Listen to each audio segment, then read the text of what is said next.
Hi అండి, good morning. Breakfast అయిపోయిందా? మాది ఇంకా అవ్వలేదు. ఇవాళ కార్తీక పౌర్ణమి కదా, మా పూజ అయిపోయింది.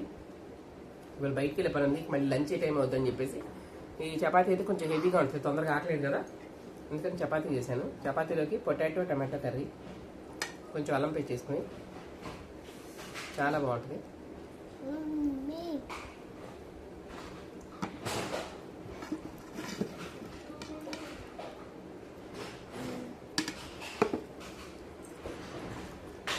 చపాతీ తింటే కొంచెం హెవీగా ఉంటుంది కాబట్టి అంత ఆకలేదు. మనం 3 అయినా 4 అయినా ఇబ్బంది ఉంటుంది బయటకు వెళ్ళినప్పుడు.